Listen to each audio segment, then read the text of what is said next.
The story introduces a young man in the middle of a fierce battle. He identifies himself as a beast tamer, a profession not meant for combat. Because of this, he believed his fate was to live an ordinary, peaceful life away from the front lines. With a swift and decisive blow, he cuts down the monster. But his thoughts linger on a single, fateful moment, hinting that his quiet life was derailed by an event from his past. This is the cover for the first chapter, showcasing the main character, a fierce-looking wolf and a mysterious catwoman, hinting at the adventures and companions that lie ahead. The scene shifts to a painful memory. Two adventurers, a man with glasses and a blonde woman, coldly inform Ryu that they are leaving him behind. They tell him that as a beast tamer, he can't fight and has no place on their journey. Ryu watches them walk away, reaching out in a desperate, silent plea, his world crumbling around him. Ryu jolts awake in his bed. The painful memory was just a dream. The scene then pans out to show his current reality, a quiet, solitary life working on a ranch surrounded by mountains and livestock. One of the cows affectionately licks his face, snapping him out of his lingering thoughts. It's a simple, gentle moment in his otherwise lonely daily routine. A young village girl approaches, thanking Ryu for healing her small pet. She praises him, saying it's amazing that a beast tamer can run a ranch and perform checkups. Ryu forces a smile, but his thoughts reveal a bitter truth. He never chose this life. A flashback explains how his path was decided. In this world, professions are determined at the church. While Ryu was labeled a simple beast tamer, his two childhood friends were destined for greatness as a hero's egg and a mage. The flashback continues, showing how his friends pursued their grand destinies. The hero trained with knights, while the mage dedicated herself to studying magic at the academy to support him. Eventually, his two friends embarked on a world-saving journey, achieving great success and being celebrated by cheering crowds. In stark contrast, Ryu was left behind, watching from afar on his quiet farm. The village girl cheerfully interrupts his thoughts with shocking news. His two famous friends are scheduled to return to town soon. Ryu is visibly startled, not knowing how to react. A quiet, transitional scene shows the rustling trees under a bright sky, offering a brief moment of peace before the story's pace picks up. Later, while working in the woods, Ryu reflects on the news.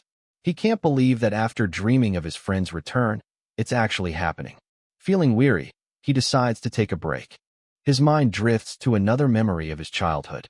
He recalls the happy times when the three of them played together, the painful moment he was left all alone, and how he began using his beast tamer skills to find companionship with local animals. Back in the present, Ryu laments his own weakness. He muses that if he had managed to tame a legendary beast like a Fenrir, perhaps he could have been strong enough to stay by their side. Just then, a sudden rustle from the nearby bushes startles him. Ryu cautiously approaches the sound, wondering who could be in this secluded area. As he peers through the foliage, his eyes widen in utter shock at what he sees. A magnificent, large wolf with striking black and white fur emerges from the woods, its gaze fixed forward as it walks with a powerful grace. Ryu is completely captivated. A close-up on the wolf's intense eyes is followed by Ryu's awestruck expression as he thinks to himself how beautiful the creature is. Ryu notices that the wolf's leg is caught in a cruel metal trap. Putting aside his awe, he decides to help, calling out to the growling animal to hold on while he gets it out. He approaches the wolf, trying to calm it down as it thrashes and yelps in pain, its powerful jaws snapping near the trap. With some effort, Ryu manages to spring the trap, freeing the wolf's leg. Seeing the wound, he remembers he has a potion and tells the now quiet wolf that he can help. Ryu gently applies the healing potion to the wolf's injured paw. With the treatment done, he tells the wolf it's free to go and should get out of here. Thinking the encounter is over, Ryu turns to leave and get back to his work. However, he hears another rustle behind him, causing him to pause. He turns back, but the spot is empty. The mysterious wolf has vanished as quickly as it appeared, leaving Ryu alone with his thoughts as dusk settles over the ranch. Later that night, unable to sleep, Ryu lies in bed looking out at the full moon. The encounter replays in his mind, and a single question lingers. Did the wolf make it back safely to its pack? As he gets ready for bed, Ryu's thoughts return to the wolf. He hopes it finds its way back to its pack and doesn't end up all alone like him. With a yawn, he decides it's time to sleep. Suddenly, his thoughts are interrupted by a voice. The very same wolf is perched outside his window, silhouetted by the full moon. It looks directly at him and wishes him a good evening, commenting on the lovely moonlight. Ryu falls back in utter disbelief. He recognizes the wolf from earlier and stammers, trying to process the impossible situation. He can't believe his ears. The wolf just talked. Ryu quickly realizes that a creature that can speak human language is no mere wolf, but a powerful, higher-tier monster. The wolf explains that it came to ask him a question. Trying to hide his fear, Ryu agrees to answer anything he can, knowing that a single wrong move could be fatal. The wolf seems amused by his straightforwardness. The wolf stares at him intently, its sharp eyes seeming to pierce right through him. It gets straight to the point, asking a direct and simple question. Why did you help me? The wolf presses further, reminding him that he even used a valuable potion. Ryu struggles internally for an answer. His true reason, that he saw a reflection of his own loneliness in the wolf, feels too pathetic. He fears that if he lies, the intelligent creature will see right through it and kill him. Growing impatient, the wolf leans in with a menacing look, its sharp teeth on full display. It demands an answer, stating it won't wait forever. Cornered, Ryu realizes he has no choice but to take a gamble. Panicked and flustered, Ryu shuts his eyes and blurts out the first honest thought that comes to mind, shouting, "Because you were beautiful." His answer leaves the wolf utterly flabbergasted. It throws its head back, howling with a mix of shock and amusement. It declares that in its very long life, it has never been helped for such a ridiculous reason. The wolf seems almost short-circuited by his response. The wolf, now thoroughly amused, remarks that Ryu is a rare and interesting human. It then nonchalantly admits that it didn't even need his help and was just playing around, much to Ryu's annoyance. Having taken a liking to him, the wolf asks for his name. Ryu nervously introduces himself. The wolf finds his name, Ryu, to be a rare one and tells him there's no need to be so formal. With a calm and satisfied look, it accepts his introduction. With a wide, toothy grin filled with newfound authority, the wolf makes a startling declaration. It states that from now on, Ryu belongs to it, and no objections will be heard. Ryu is completely bewildered by the wolf's declaration. It clarifies its statement with a shocking twist. It's taking Ryu home to be its new pet. The roles of tamer and beast have been completely reversed. Before Ryu can process this, the wolf transforms, growing to an immense size and bursting through the wall of his small house. It commands him to go, and Ryu finally understands the creature's true nature. It's a legendary Fenrir. The Fenrir mockingly asks if he's only just figured that out. Without another word, it snatches him up, and they disappear into the night, leaving his destroyed home behind. Carrying Ryu in its mouth, the massive Fenrir sprints through the wilderness at a terrifying speed. After a journey that felt like hell to Ryu, the wolf abruptly stops, announcing their arrival in a dark, unfamiliar forest. Suddenly, a brilliant ball of light erupts from deep within the forest. Ryu's eyes widen in amazement and wonder at the magical sight before him. As they move closer, Ryu looks up to see that they've arrived in a large clearing surrounded by cliffs. Perched atop the cliffs, looking down at him, is not one wolf, but dozens. The full moon illuminates the scene from behind, casting the entire wolf pack in a powerful, intimidating silhouette.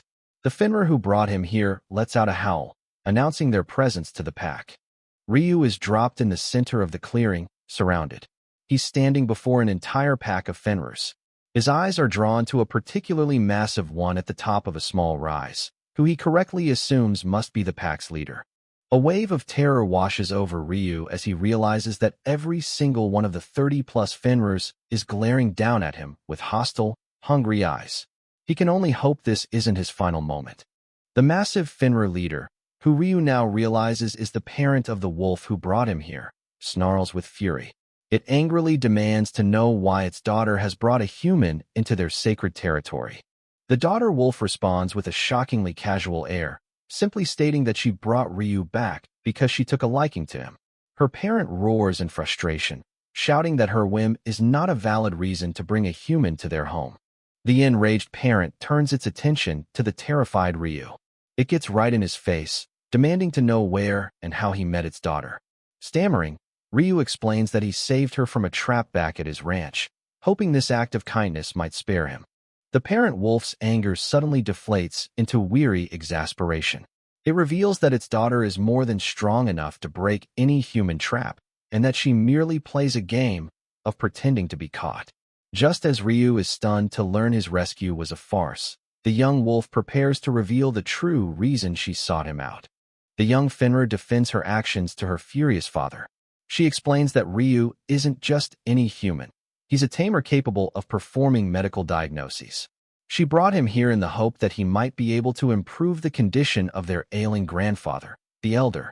The father dismisses the idea, stating that the elder's illness is from old age, a lack of magical energy that no human can fix. With a sad look, the young Fenrir admits that the elder's deteriorating condition is somehow her fault. Ryu decides to interject, cutting through the family drama. He summarizes the situation. The pack's leader is dying, and he has been kidnapped as a last-ditch effort to save him. But where others see a crisis, Ryu sees an opportunity. A determined glint appears in his eyes as he realizes this could be the chance he's been waiting for. He boldly addresses the pack, asking to be taken to see the old man for a diagnosis. The father wolf lunges at him, calling him an insolent brat for his audacity. However, Ryu stands his ground, arguing that while he may not be able to do anything, he should at least be allowed to take a look. The young Fenrir watches, worriedly calling out his name. After a tense moment, the father wolf relents.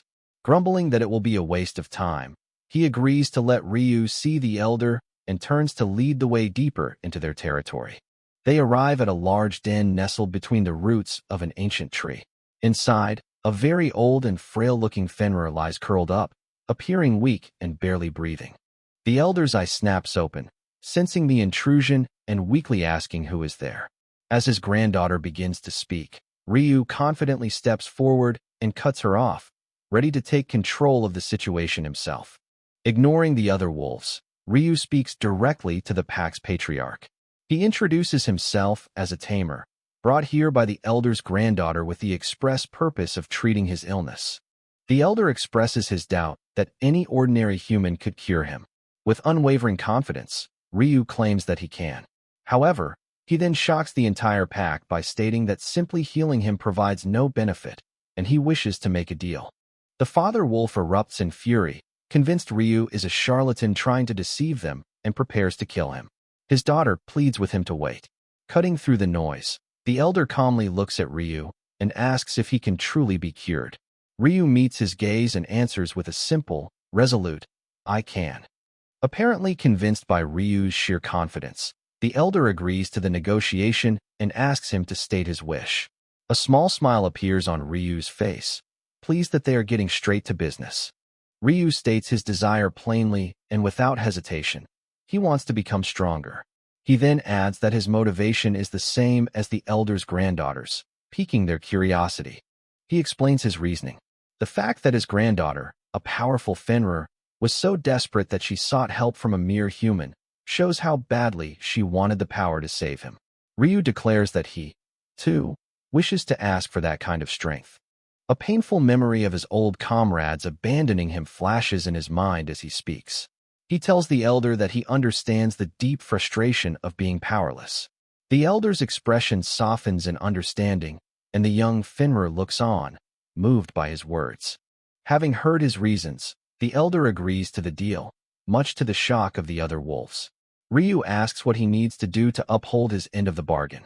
With a confident and slightly sly smile, Ryu holds out his arm. He gives a simple, yet shocking, set of instructions. Bite my arm. Then drink the blood. The father wolf protests, shouting that it's nonsense. But the elder, trusting Ryu, says very well, and bites down hard on the offered limb. The father can only shout in protest as the elder begins to drink. The moment the elder tastes the blood, an immense wave of pure power erupts from Ryu's body, enveloping them both in a blinding light. Ryu grits his teeth as the energy flows out of him. The elder's eyes fly open in pure shock at the sheer potency of the magic he is consuming. The other Fenrir's are blasted back by the force of the energy, shouting in disbelief at the unbelievable power radiating from the human. Ryu winces in pain as the elder Fenrir bites his arm, a necessary sacrifice to heal the ailing beast. The young Fenrir beside him looks on, shocked and confused by the strange turn of events. Ryu, with a newfound smirk, explains to the baffled Fenrir that his magic power is so immense, he's technically stronger than a hero. He has his reasons for keeping it under wraps, though. To put it simply, he has way too much magical energy for his body to handle. He explains that if he were to go all out, his body would literally explode, a fact illustrated by a small chibi diagram. He continues, explaining that while magic normally grows through training, he was simply born with this overwhelming amount. As he gets older, it only increases, making it a total waste of potential in his eyes. Thanks to the infusion of Ryu's potent magic, the grandfather has stabilized. The younger pups celebrate his recovery, and the Fenrir girl expresses her heartfelt thanks to Ryu. Now healed and recognizing Ryu's potential, the elder Fenrir proposes a new deal. Ryu will train with their pack to master his untamed power. The young Fenrir vehemently objects, shouting at her father-in-law in protest. She can't believe he's considering letting a human into their pack, leaving Ryu flustered by the sudden outburst. Other members of the pack voice their agreement, seeing the human as far too suspicious. They worry that if his power were ever turned against them, the entire pack would be in grave danger. With a menacing glare and a single, sharp command, the elder wolf silences the entire pack, his authority absolute. The elder's rage erupts as he admonishes the pack. How dare they suggest killing the very man who saved his life? The atmosphere becomes so tense that even Ryu is terrified, despite the anger not being aimed at him. The young Fenrir quietly explains to the bewildered Ryu that her grandfather is the first Fenrir, having achieved his status through constant training and evolution. The revelation clicks for Ryu, who now understands the source of the elder's immense presence. The elder Fenrir poses a question to Ryu. If he trains with them, can he truly learn to control the immense magic swirling within him? He asks Ryu what he will do. The offer is laid bare. Ryu must live and eat with them in this forest, break through his human limits, and become strong enough to wield that magic. But the elder warns him that he might even die trying. Ryu contemplates the dangerous path ahead. A memory of two friends he yearns to stand alongside flashes in his mind. For them, he will do it. Ryu accepts the dangerous offer. The elder seems pleased with his resolve. As a token of their pact, the elder gives Ryu one of his own fangs. Ryu is stunned, recognizing the shard as an insanely rare and valuable item, while the young Fenrir looks on with pride. The young Fenrir assures him that the Fang will help control his magic. Determined, Ryu makes a silent promise to his old friends that he will catch up to them soon. With fire in his eyes, Ryu clenches his fist. For the sake of his goal, he will get stronger right here, right now. He recognizes this as the single most important turning point in his life. The scene shifts to the midst of his hellish training. With grit and determination, Ryu pushes himself to the limit, running and maneuvering through the harsh terrain. 1 month has passed since he began his training. Now, when faced with a monstrous pig-headed beast, Ryu doesn't show fear. Instead, he wears a confident smile. He's feeling great. Pig-headed beasts, he notes, have predictable movements. The first step of his plan is to simply dodge its clumsy club attack. He executes his plan flawlessly. While the beast is stunned from its missed swing, he moves in to strike its leg, then immediately follows up with a slice to its arm. And as the beast loses its balance from the successive attacks, Ryu goes for the neck, delivering the decisive final blow. Ryu lets out a sigh of relief. That's one down. He turns to check on his partner, calling out, "Milady, how's your side?" The camera pans over to an unbelievable sight. Milady, the young Fenrir, sits atop a massive pile of defeated beasts, letting out an exhausted sigh of her own, revealing the true extent of her power. She then casually appears behind the exhausted Ryu, teasing him for being so slow. While he struggled with one, she had already taken care of the rest. Ryu can only look on with tired exasperation, realizing just how wide the gap is between them, but also feeling the first hints of a new partnership forming. The story continues as Ryu and Milady, the young Fenrir, seem to be hitting it off, relaxing together in the vast forest that has become his new training ground. As they roast meat over a fire, Ryu reflects on his progress.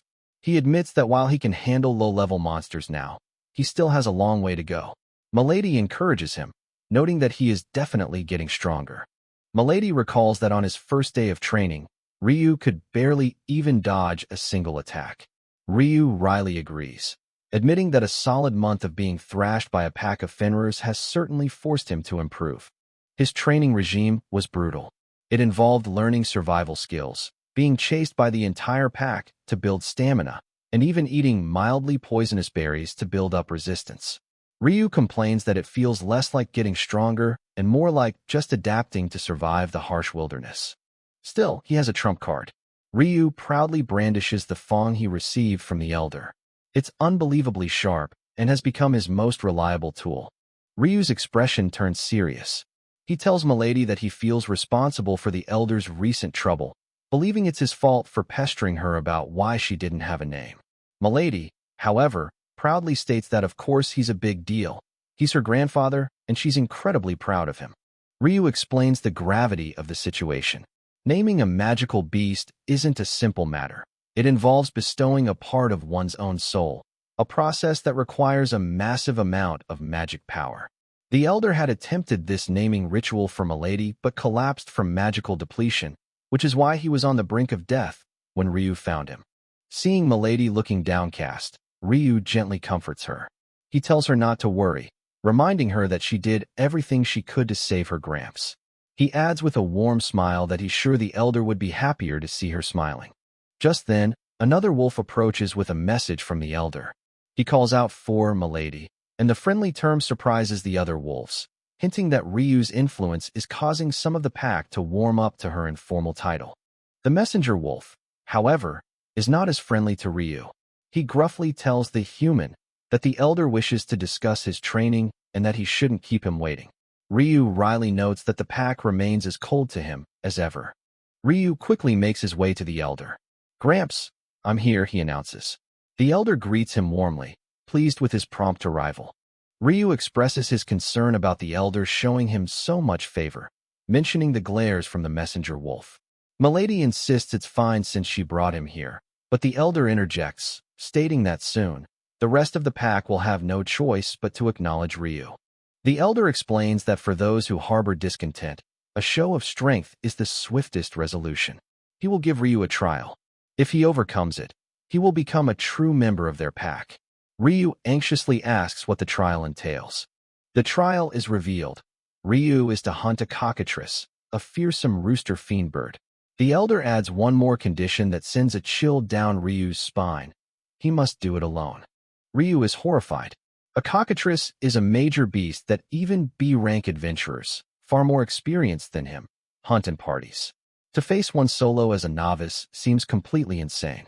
Milady immediately offers her assistance, but her grandfather forbids it.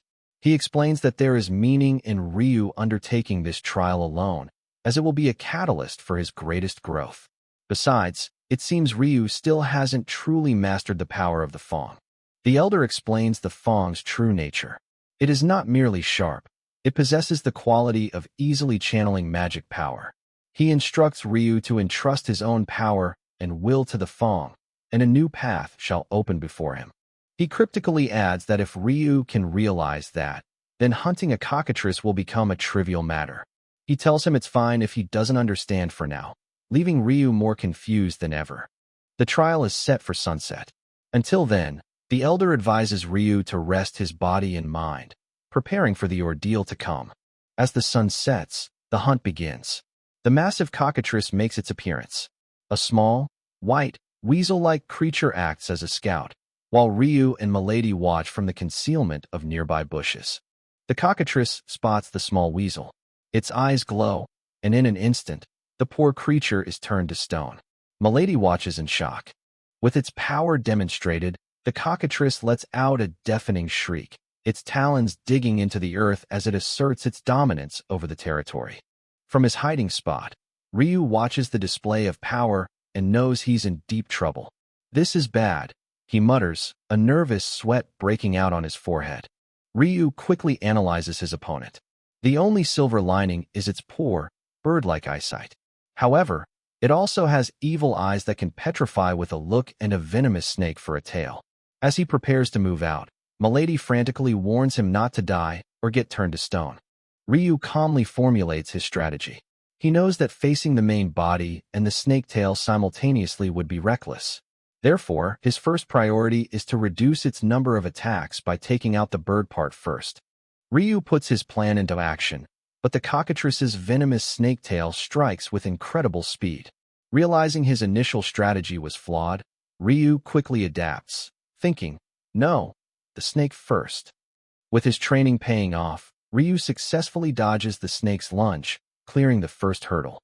Now, with the tail neutralized for a moment, he can focus on his next step, aiming for the main body's legs to stop its movement. But the beast is more powerful than he thought. A single flap of its wings sends Ryu flying. He realizes it's not going to be that easy. However, the maneuver caused the cockatrice to lose sight of him. Seizing the opportunity, he decides to attack from its blind spot. He lunges forward with a powerful shout, ready to strike a decisive blow, but his attack hits nothing but air. He stands confused for a second, wondering where the massive beast went. Suddenly, the cockatrice reveals its terrifying secret. It leaps into the air, spreading its massive wings against the backdrop of the full moon. It can fly. Ryu is in utter shock. It can fly? All his information suggested it was essentially a chicken, incapable of flight. This changes everything. He's now at a complete disadvantage. Hovering in the air, the beast is beyond the reach of his attacks. There's nothing he can do from the ground. Helpless, he figures all he can do is wait for it to come down. But the cockatrice has no intention of waiting. It unleashes an attack from above, sending powerful gusts of wind that slice through the trees around Ryu, forcing him to scramble for cover. From the bushes, Milady cries out in concern. Ryu clutches his arm, realizing with horror that the wind itself sliced his skin. The beast can use magic. He laments his lack of a long-range attack, as his own magic is barely enough for daily chores. Cornered, Ryu desperately considers his options. He has only 2 cards left to play, the Fenrir Fong and his own massive, untapped magic power. A memory sparks in his mind. The Elder's words about the Fong possessing the quality to easily channel magic power. As the cockatrice continues its aerial assault, Ryu has a sudden realization. Wait a minute. Could what Gramps said be about this? He knows he's a goner if he doesn't do something fast. He has no choice but to try to channel his magic through the Fong, even if he has to figure it out on the fly. Milady watches in awe as Ryu's dormant magic power begins to swell around him, a visible aura of immense energy. Ryu calms his breathing and focuses. He begins channeling his magic power into the Fong, little by little, picturing the energy like highly concentrated ink gathering at the tip. He pushes it to its absolute limit, charging the attack with all his might. With a single, powerful command, fire, he unleashes the stored energy. A massive arc of dark, concentrated magic erupts from the Fong, soaring towards the airborne cockatrice. The cockatrice is caught completely by surprise, its eyes wide with shock as the unexpected long-range attack closes in. The blast scores a direct hit, engulfing the beast in a flash of dark energy against the moonlit sky. Defeated, the cockatrice falls from the sky and crashes to the ground. Ryu stands in the aftermath, watching the result of his desperate gamble. He stares in disbelief, unable to process what just happened. It actually worked. He stammers. Milady rushes to his side, ecstatic. Ryu, you did it. This means you've cleared the trial, right? Overcome with relief and exhaustion, Ryu manages a triumphant smile. But the victory takes its toll. The moment the adrenaline fades, the exhaustion from using so much magic hits him at once. No good. He murmurs, I'm too exhausted, my body won't move. Before collapsing to the ground, Milady frets over him, but he apologizes, telling her he's just going to sleep. Right here. She's flustered but accepts it. For Ryu, the trial is finally over, and he can rest. As he lies on the ground, Milady says she'll report his success to her Gramps. Through his blurry, closing eyes, Ryu thinks he sees a figure standing over him. A person, he thinks, but I'm the only human here. It's no use. He can't fight the exhaustion any longer. As his consciousness fades completely, the last thing he sees is the blurry image of a mysterious person watching over him. From the shadows, the elder Fenrir observes the scene of Ryu's collapse.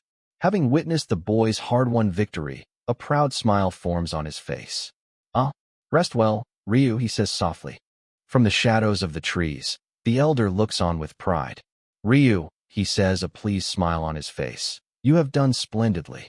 With this, Ryu has not only defeated a powerful beast, but has also taken his first true step to becoming a member of the Fenrir pack. After successfully defeating the cockatrice, Ryu collapses from complete exhaustion. Having seized this proof of strength with his own hands, he is finally acknowledged as a true member of the pack. After passing the trial, Ryu has become incredibly popular with the young Fenrirs. They swarm him with affection, wanting to play, eat, and train with him. He seems a bit overwhelmed by all the attention. Ryu admits that while he's happy about the attention, he gets swarmed every day, leaving his body and clothes a mess. Oju reassures him that it's a good thing, as it means everyone acknowledges him and his hunting skills have improved. However, not everyone is pleased. The pack's patriarch, Oyaji-san, gives Ryu a stern, disapproving glare. Ryu can feel the weight of his gaze, sensing that the old wolf doesn't approve of him becoming strong so easily. Suddenly, a larger wolf, Oju's mother, steps in and disciplines one of the younger pups for being childish. As she walks away, Ryu notes that Oju's mother holds a higher position in the pack and shows no mercy. The chapter shifts, revealing Oju's family tree. We see her direct lineage, from her grandparents to her parents, and finally to her. This gives some context to the pack's hierarchy. Ryu examines his worn-out clothes, realizing they're at their limit. He laments that monster fur isn't a good enough material, and he lacks the skills to make new clothes himself, wishing he could buy some in town. Oju suggests that Ryu ask her grandfather for help. Ryu contemplates his options, knowing that whether he buys new clothes or has them made, he'll need money and will have to go to town regardless. Just as they discuss it, Oju's grandfather appears, furious. He accuses Ryu of planning to go to the human town to sell information about the pack, which would put them all in grave danger. Ryu realizes this won't be easy. Oju asks her grandfather if he has any human acquaintances, but he simply howls, confirming his distrust of all humans. Just then, Oju's grandmother appears with a suggestion. She says it doesn't necessarily have to be a human, and offers to introduce Ryu to an acquaintance of hers, a dwarf. The grandmother explains that dwarves may be short, but they are incredibly strong and skilled with their hands. As long as they have the materials, they can even make clothes. Ryu thanks the elder, who explains her acquaintance lives in the land of the dwarves and will surely help if she asks personally.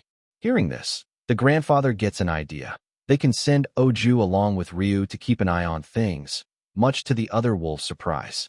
The grandmother turns to Ryu and asks if he'd be willing to take her granddaughter with him, suggesting it's about time Oju saw more of the world. Oju looks on, stunned by the sudden turn of events. Ryu is bewildered as Oju's mother and grandmother are suddenly in a great mood, encouraging Oju to look extra cute for the trip. The grandfather, meanwhile, is horrified at the thought of anyone but him accompanying her. The grandmother tells Ryu that he'll need money, so she will teach him a handy spell for carrying materials he can sell. Ryu is relieved and excited, wondering what kind of journey to the land of the dwarves awaits him. Using the storage magic the elder taught him, Ryu packs up the materials from his previous hunt. With everything ready, he says his goodbyes to the pack, ready to set off for the land of the dwarves. Ryu waits with one of the Fenrirs, asking where Oju and the elder are. The Fenrir tells him they'll be there any second and that he's in for a surprise. Suddenly, a beautiful girl with long, black hair and wolf ears appears from behind one of the Fenrirs. Ryu is completely taken aback, stunned by her appearance. The girl asks what Ryu thinks, and he's shocked that she knows his name and her voice sounds familiar. He suddenly realizes it's Oju in a human form. The transformation was a success, meant to help her blend in with humans.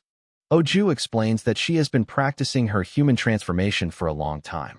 She confides in Ryu that she had always dreamed of going out into the world with him while looking like a human. As they are talking, the grandmother wolf approaches with a serious request. She asks Ryu if he would be willing to give her granddaughter a name. Ryu is stunned into silence. He immediately understands the gravity of the request. Giving a name to a magical being means forming a contract with her. He hesitates, thinking about the implications. Naming a magical being like her would make her his familiar, granting them benefits like telepathy and special skills. However, he knows it's not a decision to be made on a whim. Sensing his hesitation, the grandmother reassures Ryu.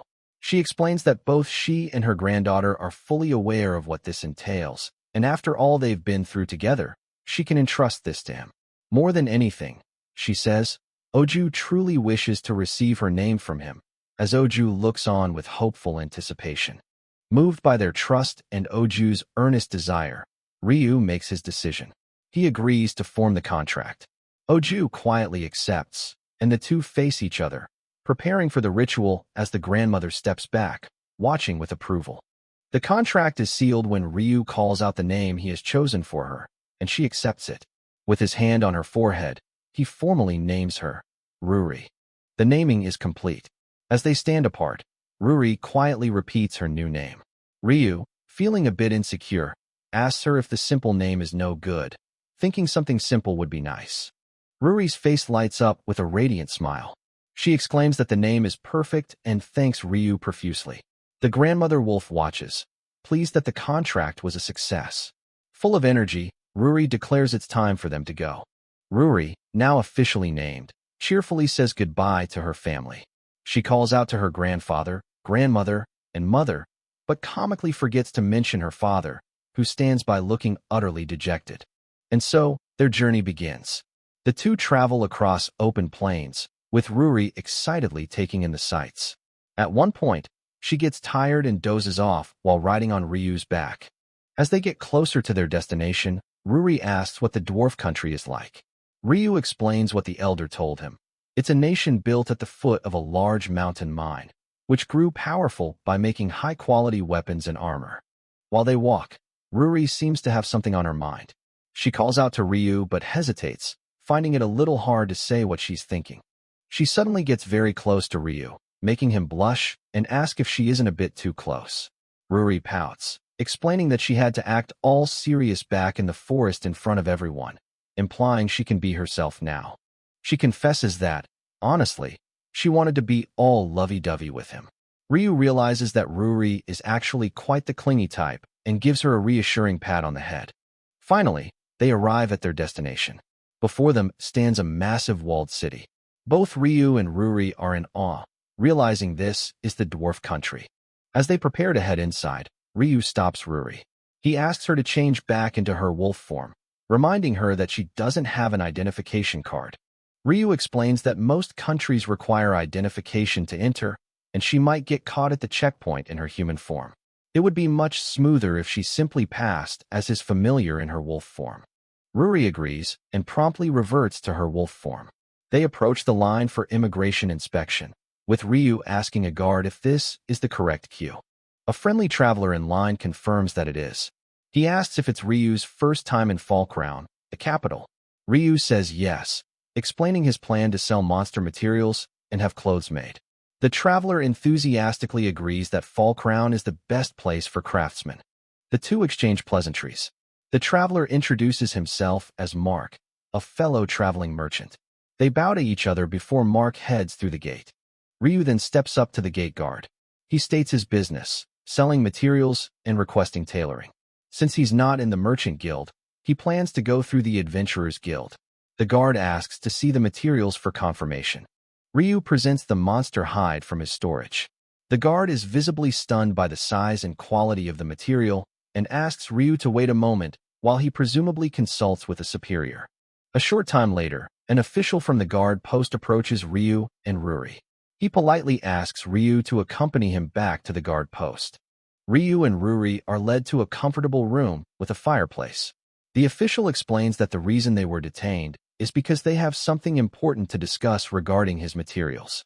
The official gets straight to the point. The country would like to purchase the hides. He explains that they are all high-quality materials and the higher-ups want to buy them for the nation's use. Ryu is shocked by the offer. Ryu is taken aback. He explains that his original plan was to first see an acquaintance of the Finra elder to have them look at the materials. He asks if this would be a problem. The official inquires about the identity of this blacksmith acquaintance. Ryu casually mentions his name is Dwarf Crown, causing both the official and the guard to react with complete shock. Ryu senses the sudden shift in the atmosphere and gets nervous. He wonders if Dwarf Crown is a dangerous person or perhaps very famous. The flustered official confirms that, yes, he is quite famous. The official, with a strained smile, reveals the shocking truth. The acquaintance, Dwarf Crown, is the king of this country. Ryu is left utterly speechless, unable to process the bombshell news. After being released, Ryu walks through the city, still trying to digest the fact that the Finra elder's acquaintance is the king. As he wonders what to do next, Ruri communicates with him telepathically, reminding him of this new ability from their contract, a feature he had completely forgotten about until now. Ryu decides to head to the guild first to sell some materials. Just then, Mark, the traveler from the gate, calls out to him. He was worried because Ryu's inspection took so long. Ryu explains with a smile that it was just for a materials check. Since he doesn't know the way, Ryu asks Mark for directions to the Adventurers Guild. Mark, admitting he's also interested in seeing Ryu's materials, happily agrees to show him the way, revealing that it's conveniently located right next door. Mark explains that after entering the country, many people report completed quests at the guild, so it was logically built very near the main entrance for easy access. Inside, Mark gives Ryu a helpful tour of the reception area. He points out the 3 desks: general reception for non-members, adventurer reception for quests, and purchase reception. Since Ryu is selling materials, Mark directs him to the purchase counter. Ryu approaches the purchase desk, greeted by a friendly receptionist. He decides to play it safe. He'll save his best materials for the king and, for now, just sell one piece of what he considers to be low-grade material. Ryu pulls the material from his storage magic and places it on the counter. The hide is enormous, dwarfing the counter and shocking everyone present, including the receptionist and Mark. The receptionist identifies it as the hide of a giant boar and quickly runs off to get it properly appraised. Mark is flabbergasted, asking where he got it. A crowd gathers, amazed at the size and quality of the fur, with someone recognizing it from Ryu's storage magic earlier. An experienced adventurer shouts that you can't treat a giant boar like an ordinary one because it's an A-rank monster. Mark is stunned to hear this, while Ryu, who hunts these creatures regularly, is clueless about its true value. The receptionist returns and offers a price for the single piece of fur, 62 gold coins. Ryu is absolutely floored. He realizes that his life in the Great Forest has completely messed up his sense of value, as that amount of money is enough to live comfortably for a long time. Still dazed, Ryu stammers that the price is fine. The receptionist thanks him and hands over a heavy bag containing the 62 gold coins, finalizing the transaction. After selling the monster materials, Ryu is surrounded by an admiring crowd. They are amazed by the huge amount of money he earned, suggesting he could become a merchant for the country or even an S-rank adventurer. Ryu can't quite believe he's become strong enough to defeat valuable monsters. Beside him, his Fenrir companion, Ruri, puffs up her chest proudly, as if taking credit for his training, much to Ryu's bewilderment. Holding the bag of money, Ryu looks over the city. He's glad to have the money he needs, but a new problem weighs on his mind, dealing with the king of this country. The scene flashes back to the moment at the guild. Ryu slams a massive giant boar hide onto the counter, confidently telling the merchant he wants to sell it. The merchant is shocked by the hide's origin and size. As he runs off to handle it, a crowd gathers, amazed by the rare and high-quality catch. They speculate that it must have come from Ryu's storage magic they saw earlier. Meanwhile, in the castle, a guard reports to a figure on the throne. He explains that a man, Ryu, appeared wanting to have A-rank monster materials examined. The guard continues his report, noting that the situation seems very suspicious and asks the silent figure on the throne what he would like to do. The figure is revealed to be the imposing dwarf king, Lord Dolph. He commands his guard to bring Ryu to him the next day. Lord Dolph smirks, thinking Ryu might be of use to him. Elsewhere, Ryu senses the summons, determined not to let this opportunity get away. Back at the inn, The title card for the next part of the story appears. Time to dive into the soft, fluffy bed. Ryu looks down at a bed where his fluffy companion is resting. The next morning, the innkeeper returns Ryu's laundry, freshly washed and patched up. Ryu, dressed in borrowed pajamas, thanks her profusely for her kindness. The innkeeper questions how his clothes got so torn, admitting she thought he was a robber at first. Ryu just laughs nervously, thinking to himself that he can't possibly tell her he was training with a Finra. Outside, the townsfolk are abuzz, realizing Ryu must be important to receive a direct summons from the king. Nearby, Ruri asks Ryu if he's heading to the castle, and he confirms he made a promise at the guard post. With newfound determination, Ryu clenches his fist, ready for the challenge. With a cry of "To the king, we go!" he sets off towards the formidable castle. Ryu enters a vast hall lined with heavily armored dwarf soldiers. A guard informs him that the king is waiting just ahead. The guards warn Ryu to be respectful, an extravagant welcome that makes him wary. As he walks forward, the guards ominously point their spears towards him. Ryu finally arrives in the throne room and is stunned to see the stern, imposing figure of the dwarf king, Lord Dolph, waiting for him. Ryu immediately assesses the king's strength. Having fought many tough opponents, he recognizes that while the king isn't on the level of his chief or old man, he's definitely as strong as a high-tier monster. Realizing he must be careful, Ryu kneels and introduces himself as a beast tamer. Lord Dolph acknowledges him, stating he heard about him from the soldiers and correctly guesses his wish is to have clothes made from the hide. Lord Dolph's expression turns menacing as he leans forward and bluntly asks Ryu, "Did you steal this hide?" Ryu is left speechless by the accusation. Internally, Ryu is annoyed at the king's rudeness during their first meeting, but he calmly refutes the claim, stating that he hunted the monster himself. Lord Dolph scoffs at the idea, mocking that a mere beast tamer could hunt a monster in the great forest, which he notes is home to the cursed Fenrir. Ryu is taken aback, thinking that Fenrir is supposed to be an acquaintance of his grandfather. Deciding it's better not to mention him, he hedges, saying he wasn't alone and that a friend helped him. The king presses for names, but Ryu insists his companions were just nameless hunters. The palpable distrust from the throne makes Ruri growl in frustration, forcing Ryu to quietly tell her to calm down as he senses the situation escalating. Ryu's own suspicions solidify. The king's strange animosity towards Fenrir, the excessive number of guards, and the immediate presumption of his guilt. It all paints a picture of a ruler who is not just cautious, but acting in bad faith. Lord Dolph, the imposter king, makes a proposition. He will craft Ryu's clothes, but in exchange, he demands all of Ryu's monster hides as payment. Ryu looks on, contemplating if he can truly trust this king. Ryu stands his ground. He flatly refuses to hand over the hides, especially after the false accusation of theft. The king is taken aback, shocked by his defiance. With a steady gaze, Ryu questions if the king understands his own words. The king glares back, his authority challenged. Ryu boldly declares that he doesn't trust the king and has no intention of making a deal with someone like him. The guards are outraged, shouting at Ryu for his insolence. The king explodes in rage, screaming at Ryu for his disrespect. Ryu remains calm, trusting his gut feeling that he should not listen to this man. As the guards move in, Ruri warns Ryu that stirring up trouble is the last thing they need. The king orders their arrest, and they are quickly surrounded. The king asks if Ryu will resist, and Ryu concedes that he cannot win against an entire kingdom.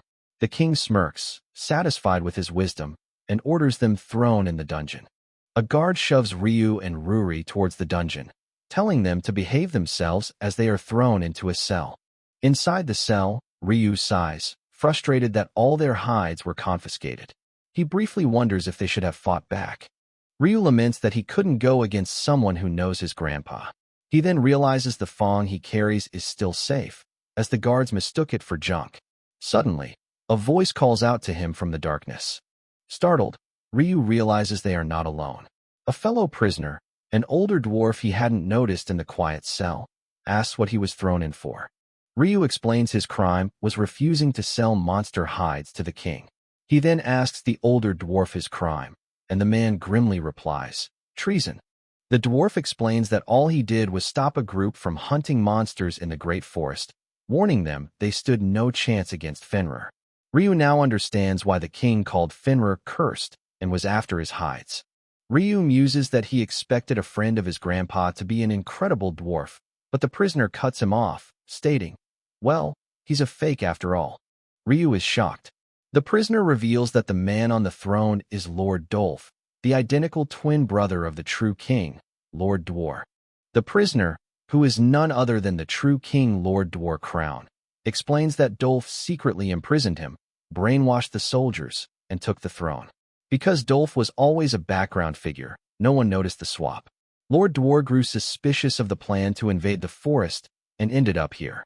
Lord Dwar describes the real king's cell as a high-security chamber with iron doors and a curse that suppresses power, making escape nearly impossible. Ryu realizes his grandpa's acquaintance must be the older brother, the true king, and decides he must help him break out. As Ryu and Ruri get up to leave, Lord Dwar is incredulous, saying it's impossible to break out, as even a dwarf's strength can't break the cage. Ryu calmly replies, "It's not impossible." With a determined look, Ryu reaches through the bars of their cell. Effortlessly, Ryu bends the iron bars apart, declaring, "If it's us." Ruri stands beside him, ready for action.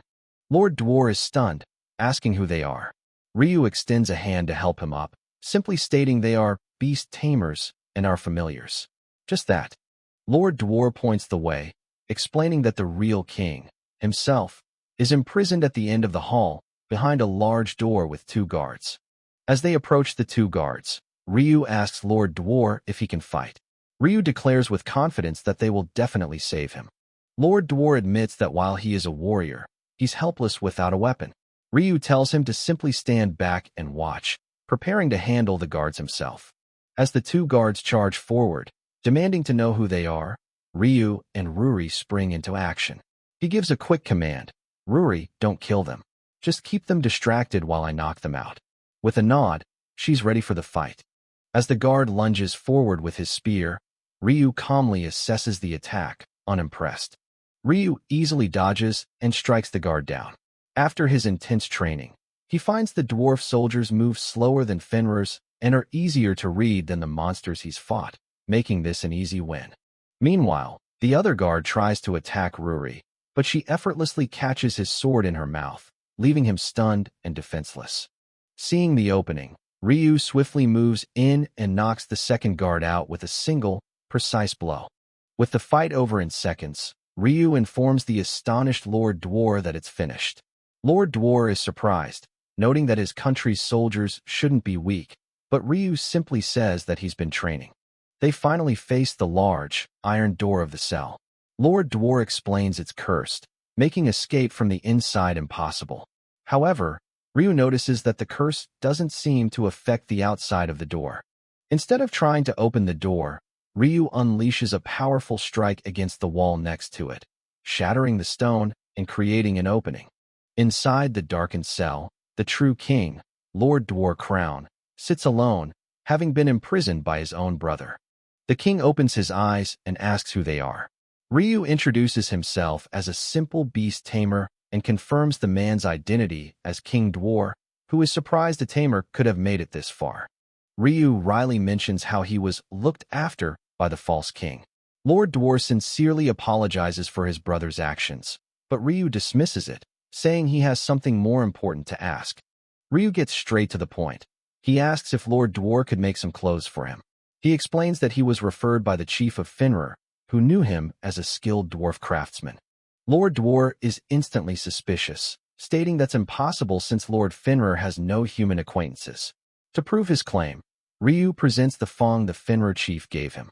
As the final proof, Ruri transforms into her stunning human form. Lord Dwar is shocked, recognizing Fenrir's human transformation magic. Convinced that the thong is real, he apologizes for doubting them and agrees to grant Ryu's request. Continuing their adventure, Ryu and Ruri are exploring a new town for the first time. In the dungeons, Ryu uses his dagger skills to break open the locks on the prison cells, freeing the captured dwarves. He then tells them it's time to head out. Ryu checks on the dwarves, who thank him. One of them, the true dwarf king, confirms that was the last of his men. With a determined grin, Ryu declares that now they just need to go beat up the fake king. Ryu tries to stop the dwarves, telling them they don't need to do anything. However, the dwarf king insists, admitting that last time he was caught off guard and looked pathetic, but he won't lose in a head-on fight. The dwarf king clenches his fist, explaining to a concerned Ryu and Ruri that the mess was caused by his little brother, and as the older brother, it's his job to clean it up. The dwarf king tells Ryu and Ruri to head outside and take care. He gives them directions to a hidden path, telling them to use it, and that he'll contact them once everything is done. With a great roar, the dwarves, led by their king, charge off to take back the throne from the imposter. Meanwhile, Ryu tells Ruri it's time for them to head back to the inn. As they walk down the dark, stone corridor, Ryu tries to recall the directions. Ruri's ears suddenly twitch as she hears a faint sound. Ruri asks Ryu if he hears that, but he doesn't hear anything. She's sure she can hear something that sounds like an animal crying. Ryu wonders if it's a monster being kept for materials. He tells Ruri to stay alert as they cautiously approach the corner to investigate. They quickly peek around the corner, and their eyes widen in surprise at what they find. On the cold stone floor lies a small, fluffy creature. It looks like a weak, helpless chick. Ryu crouches down, wondering what it's doing here. As he gets closer, the chick suddenly lets out a puff of fire, startling him. Ryu and Ruri are shocked. The little creature just breathed fire. It's not just some animal, it's a monster. The chick continues to let out small bursts of flame. Ruri asks what's wrong as Ryu frantically tells the creature to stop, insisting he's not an enemy. Ryu notices the chick doesn't look hurt. He guesses it's starving, since there's no food around and he lost all his supplies when he was captured. He decides to take it with them to get it something to eat. After they escape the dungeon, they sit at an outdoor cafe. The small creature, now looking much healthier and bigger, happily chomps down on a large piece of meat. Ruri notes that it eats a lot for something so small, but it's good to see it perked up. Ryu tries to set it free, telling it that it should be able to survive in the wild now, but the chick simply nuzzles into his hand. Ruri comments that the chick seems to have gotten attached. Ryu says he didn't save it with the intention of making it a familiar, but if it wants to stick with him, he might just take it in. As they head back, Ruri sulks, clearly not thrilled with the new addition. Ryu tells her they should rest at the inn, as they might have to go help the Dwarf King tomorrow if they don't hear from him. Later that night, as rain falls outside, Ryu groans in his sleep. He feels a strange, heavy weight on his stomach. Waking up and rubbing his eyes, he wonders if Ruri climbed on him while sleepwalking and asks her to move. But it isn't Ruri. It's the chick from yesterday, now grown to an enormous size, sleeping soundly on his stomach. Ryu lets out a shocked yell, waking from his sleep completely stunned by the creature's massive and sudden growth overnight. His yelling wakes up Ruri, who asks what's wrong. Ryu points frantically at the giant bird on his stomach, exclaiming that there's no way the chick from yesterday could have grown this fast. Ruri calmly observes the situation, trying to make sense of it. Ruri theorizes that the chick might be a rare species that grows by absorbing Ryu's mana. The commotion startles the newly enlarged bird, which flies out the window and runs off just as a soldier arrives at the door, calling for Ryu. Following the soldier's message, Ryu and Ruri arrive at the castle. The Dwarf King greets them, and Ryu asks if the issue with the fake king has been resolved. The king confirms it has, thanks to Ryu. The king says that as thanks, he'd like to make something for Ryu, specifically clothes and a weapon. But first, he calls out to someone hiding behind the throne, telling him he has something to say to Ryu. The figure who was hiding is revealed to be Dorf, the king's brother who had been posing as the imposter. The king looks at him with a mix of shame and encouragement. To Ryu's surprise, Dorf bows deeply, offering a sincere and heartfelt apology for everything that happened. Ryu is taken aback, noting that Dorf's entire aura has changed. Ruri asks him directly why he pretended to be the king, and Dorf confesses that he was jealous of his brother. Dorf explains that his brother is known as the most skilled craftsman in the country. Because of that reputation, everyone only gave jobs to him, and as a fellow craftsman, it was humiliating. He continues his confession, admitting that he lured his brother with false information about rare materials and secretly locked him up.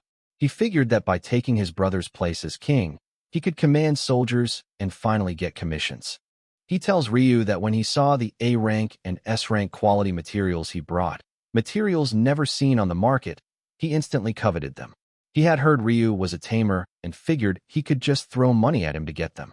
Ryu understands now, remembering how Dorf had said he didn't trust him. Dorf admits that he felt like Ryu saw right through him and was so overwhelmed by anger that he did something awful. Hearing this, the real king also apologizes to Ryu. The king admits he is also at fault for not considering his brother's feelings. Dorf tries to object, but the king cuts him off, saying he has a suggestion. The king's suggestion is simple. Let Dorf be the one to make Ryu's new outfit. Dorf is stunned. The king explains to Ryu that his brother is more skilled with his hands and will make him the best outfit possible. He adds that this will also be a part of Dorf's atonement. The king confesses that he has always known his brother Dorf had real talent as a craftsman. However, because he felt responsible for the orders he accepted, he never let his brother touch any of the work, not realizing he was wounding his pride. He looks down with regret, admitting that he failed as a brother. He reflects that if he had just acknowledged Dorf from the start and they had worked together, this whole incident would never have happened. Turning to Ryu, the king confidently vouches for his brother's skill and formally asks him to please let Dorf take on this important task. Dorf is still shocked by his brother's faith in him. Ryu smiles, agreeing to the arrangement. He states that if he can get a quality outfit from a craftsman acknowledged by the best in the country, then he has no complaints. Dorf, still feeling guilty, questions if it's really okay after all the awful things he did. The king tells him he heard Ryu, and that he's counting on him. Ryu adds that if Dorf is truly sorry, he should prove it by living up to his expectations. The king gives his brother a powerful speech of encouragement. He reminds Dorf that he always wanted to be recognized as a real craftsman. He tells him not to just say it, but to show it with his hands, because he knows Dorf can do it now. With their conflict finally resolved, the king suggests that the two of them work together this time to make something truly incredible. Moved to tears, Dorf emotionally agrees. The two brothers clasp hands, fully reconciled. Dorf passionately declares that he'll make the best damn outfit, not just in the country, but in the entire world. With the matter settled, Ryu smiles, saying case closed. The king apologizes for the wait and says they can get to work right away, but first, they need to talk about materials. Meanwhile, far away, two figures on horseback travel through a grassy field towards a familiar-looking farm. One of them notes that it's been a while since they were last home. Arriving on horseback are two of Ryu's former companions from the hero's party. Taiga, a studious young man with glasses, gently chides the hero, Tia, who is clad in brilliant armor, suggesting her fame among the townspeople is what delayed their journey home. Tia looks toward the farm with a hopeful smile, wondering aloud if Ryu is doing okay. Taiga shares her anticipation, looking forward to reuniting the three childhood friends after being apart for so long. As they arrive, their hopeful expressions turn to shock. Ryu's home and farm are completely destroyed. They spot a local farmer, who is surprised to see the hero, Tia. She frantically asks where Ryu is. Taiga tries to calm her down, asking the farmer to please tell them what happened to Ryu's house. The farmer looks down grimly and delivers the terrible news. Ryu is missing. They learn he's been missing for about 2 months. On the night of a full moon, there was a loud noise, and when the townspeople ran over, they found the house in this state. The farmer explains that when they searched the house, they found what looked like animal fur inside. They now think a monster might have attacked him. Tia listens in horrified silence. Tia immediately declares that she's going to look for Ryu. Taiga tries to reason with her, reminding her of her duties as a hero, but she resolutely states, "That's why we look." Afire with determination, Tia turns her horse and makes a vow. "Wait for me, Ryu. I will find you, no matter what."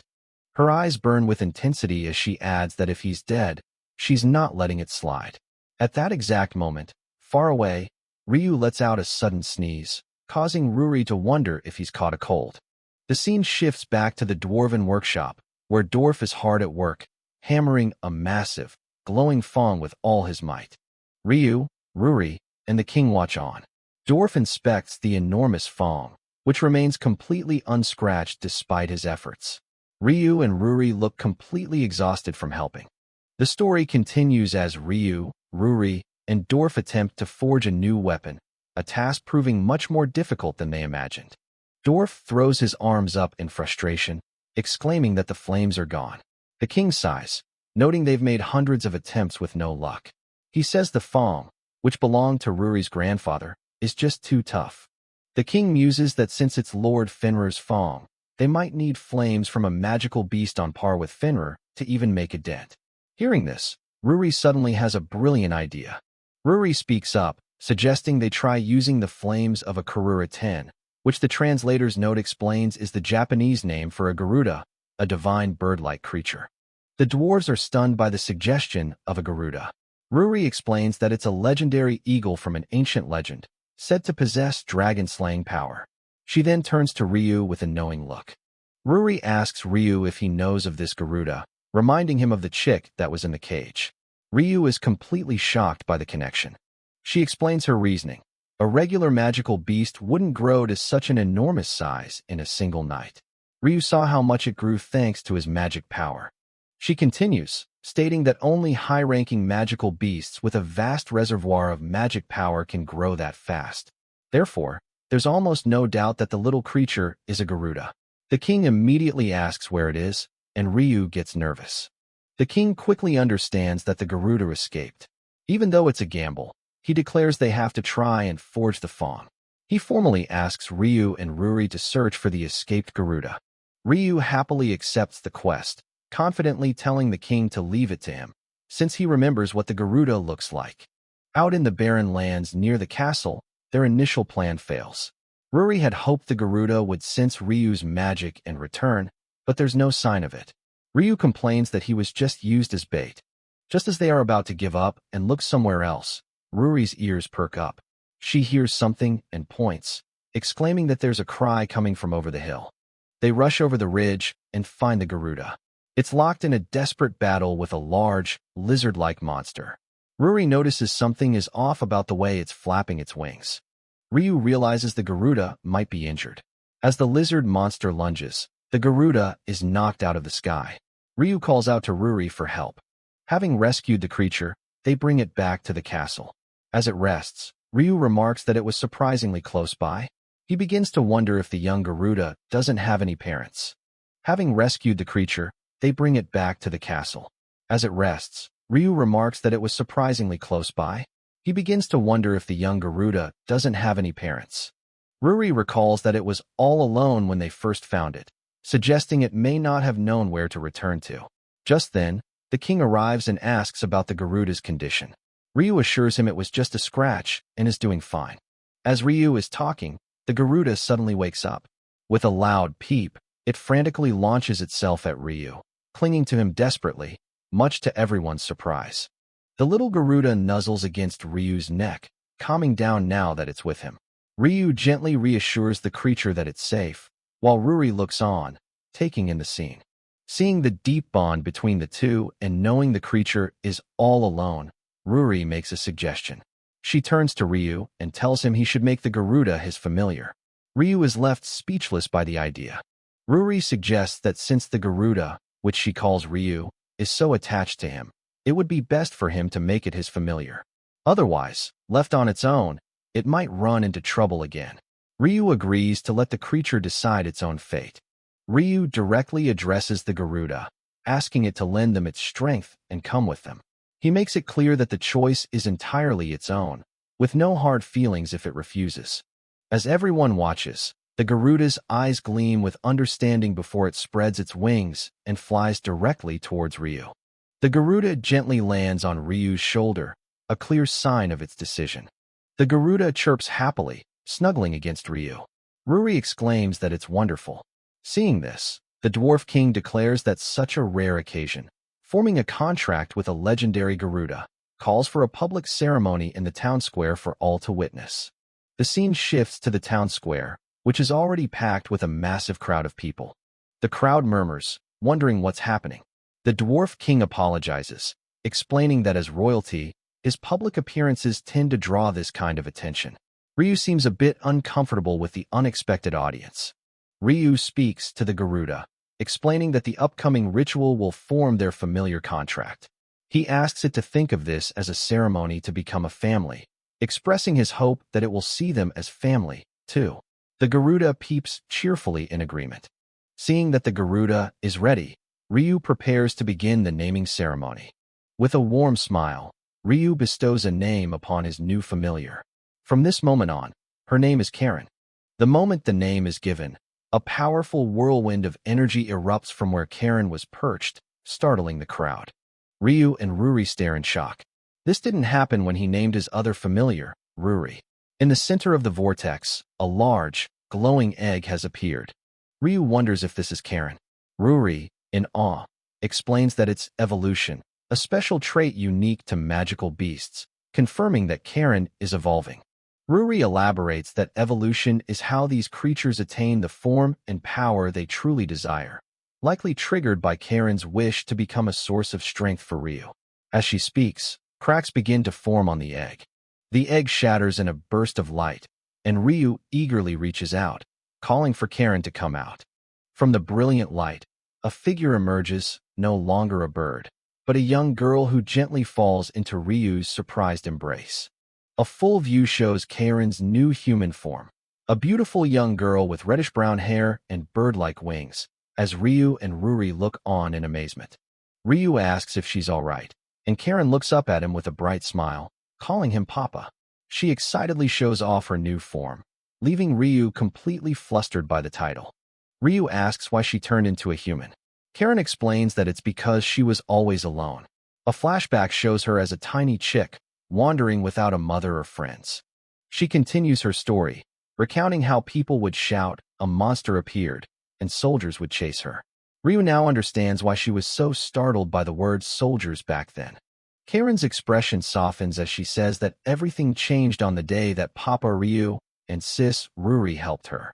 With a blissful smile, she confesses it was the first time anyone had ever been kind to her, and it made her incredibly happy. She wished, more than anything, to become like them because she loved them so much. Back in the present, amidst the lingering dust, Ryu calls out to check if everyone is unharmed. He then remembers the Dwarf King and the others, and asks Karen to put out the surrounding flames.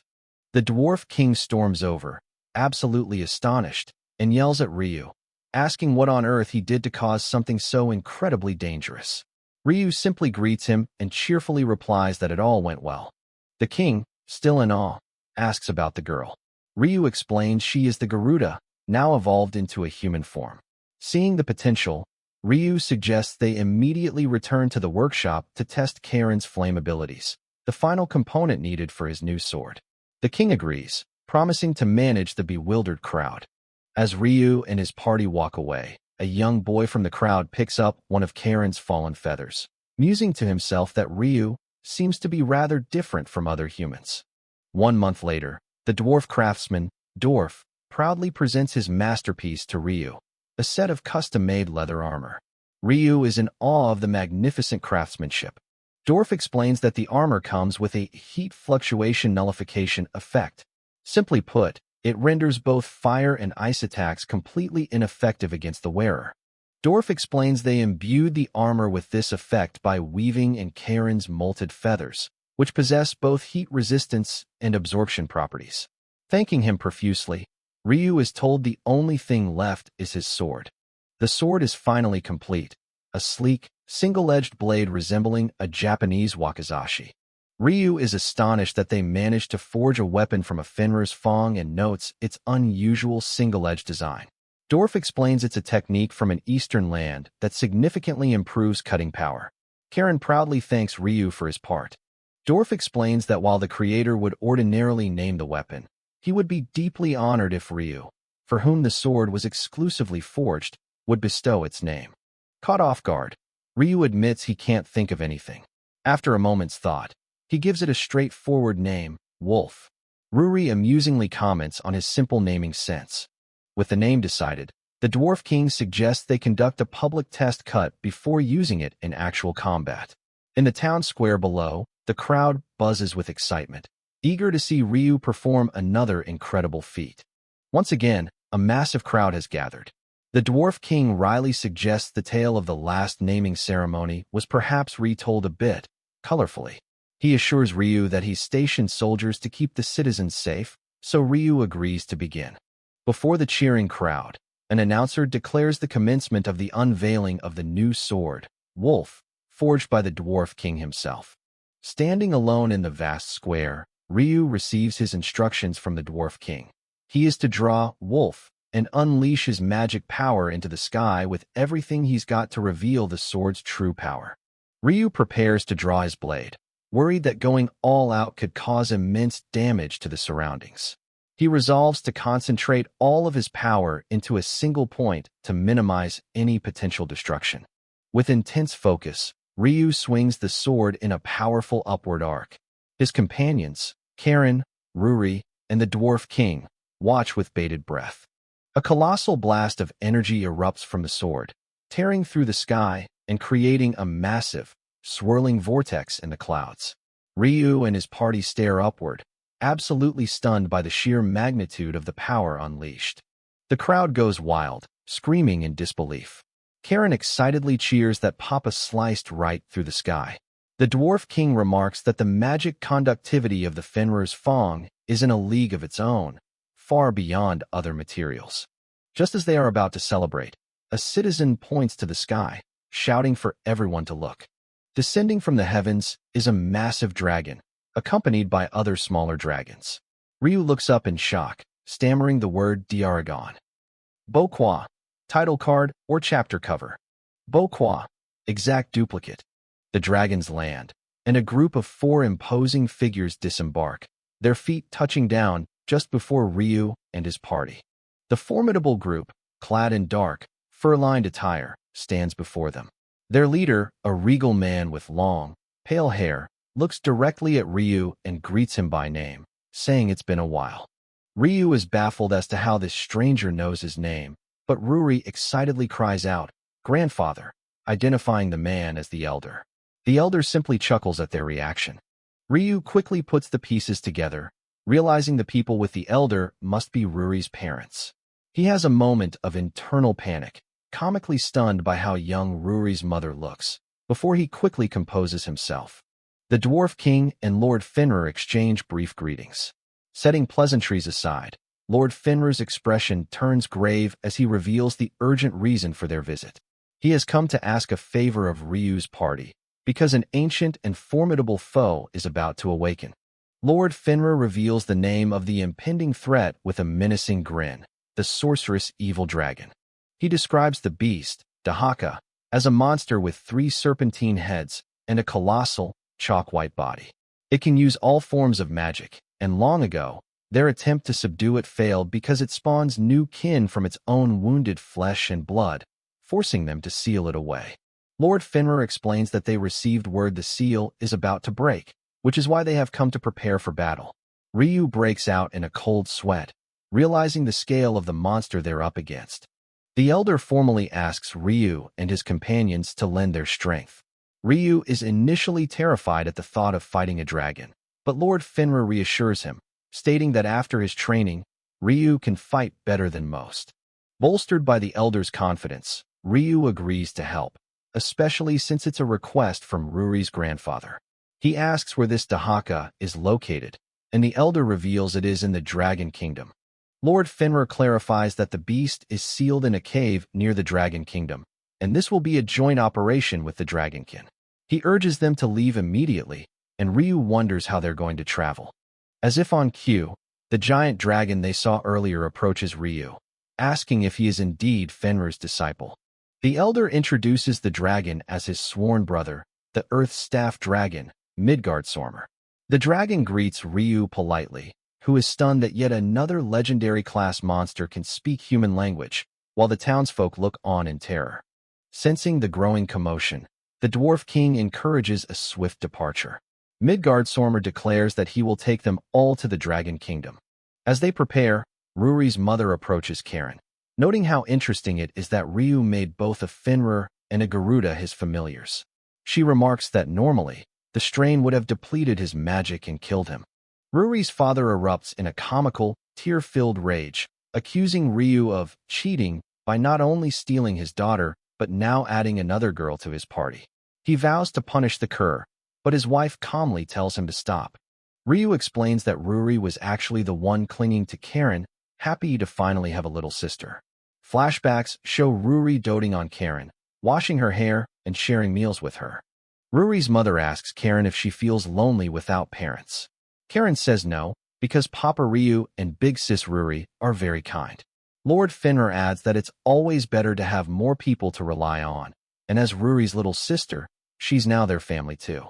With warm smiles, Lord Finra and Ruri's parents officially welcome Karen, telling her that she can think of them as her family, too. Overcome with emotion and tears welling in her eyes, Karen happily accepts their offer. The party soars through the sky on the back of Midgardsormr. The great dragon announces that they are almost there, as Ryu looks onward in awe. Looking down from the dragon's back, Ryu gets his first glimpse of the Dragon Kingdom, a massive, sprawling city unlike anything he's ever seen. An aerial view reveals the breathtaking scale of the Dragon Kingdom, nestled amongst mountains and rivers. Midgardsormr explains that while this is the Dragon Kingdom, the human-scale buildings make it an inconvenient place for a regular dragon. He clarifies that dragonkin, being half-human, live in a city built to their scale, so dragons like him must take human form to get around. The group arrives before the imposing main gate of the Dragon Kingdom, a massive and ornate structure signifying the power within. Ryu thanks the great dragon. In a flash of light, Midgardsormr transforms into his human guise, an impressively tall man who then offers to lead the way. Two stern-faced guards with small horns stand sentinel, holding their spears at attention before the gate. One of the guards welcomes Lord Midgardsormr back and asks if the group with him are the reinforcements. Midgardsormr confirms this, introducing them. The guard is instantly relieved to hear that the legendary beast Fenrir is involved. The guard's attention then shifts to the only human in the group, pointing dismissively. "By the way, what about that human?" he asks. Midgardsormr casually explains that this particular kiddo is Fenrir's disciple. The guards can't hide their skepticism, openly questioning if a human could be a disciple of the great Fenrir, let alone a viable asset in battle. This doubt infuriates Ruri's father, who feels his family's training is being insulted. Though the guards offer a hasty apology, his anger has already been stoked. Ruri's father steps forward, his expression hardening. He declares that once the guards understand Ryu's true strength, they will have no complaints. He then issues a challenge to the guards, telling them to fetch their superior. If Ryu can defeat their captain, they must acknowledge his participation in the coming battle. Ryu is completely blindsided by this sudden turn of events. A tall, horned dragonkin commander steps forward to accept the challenge. He and Ryu face off in the vast courtyard before the gate, preparing for their duel. Midgardsormr declares he will witness the match, the rules of which are simple. The duel ends when one person faints or retires. While his party cheers him on, the commander, Almer, sizes Ryu up, noting he looks like an ordinary human. With Midgardsormr's signal, the match begins. Almer, declaring that as a military commander of the Dragon Kingdom, he cannot lose, states he won't be holding back. In a flash, Almer closes the distance, lunging at Ryu with incredible speed and bringing his sword down in a powerful strike. Ryu is immediately put on the defensive, forced to parry a relentless barrage of attacks. He grits his teeth, noting that each of Almer's blows is incredibly heavy. Almer smirks, taunting Ryu by saying that merely defending won't be enough to face the likes of Dahaka, the evil dragon. Ryu realizes he is completely outmatched. Almer's strikes are not only heavy but also blindingly fast, leaving him no opportunity to launch a counterattack. Knowing he can't win on sword skill alone, Ryu devises a strategy. He will imbue his blade, Wolf, with magic power. By keeping the output to a minimum, he hopes a single hit will make Almer falter, creating a decisive opening. Seizing a brief opening, Ryu aims to land a single, magic-infused strike against Almer's blade. The moment their swords connect, a massive explosion of magical energy erupts, blowing a hole straight through the fortress wall behind Almer. Everyone, including Ryu himself, stares in shock at the devastation. Ryu panics, realizing he is still not used to his new sword and completely misjudged its power output. As the other guard rushes to his captain, Midgardsormr calls an end to the match, declaring Ryu the winner. His party congratulates him, while a flustered Ryu asks if Almr is all right. Lord Finra reassures a relieved Ryu that the Dragon King won't be angry over a consensual duel. He also praises Ryu, noting that while he overdid it slightly, his control over magic power has clearly improved. With Ryu's strength now proven, Midgardsormr announces he will open the gate and single-handedly pushes the massive doors apart. The entire party watches as the colossal gates rumble open, with Midgardsormr formally welcoming them. The gates swing wide, revealing the path forward and offering a grand entrance to the Dragon Kingdom. As they enter, a mysterious female dragonkin watches them from a balcony. Intrigued that a human was capable of defeating one of her country's soldiers, she smirks, noting that someone interesting has arrived, and she looks forward to speaking with him.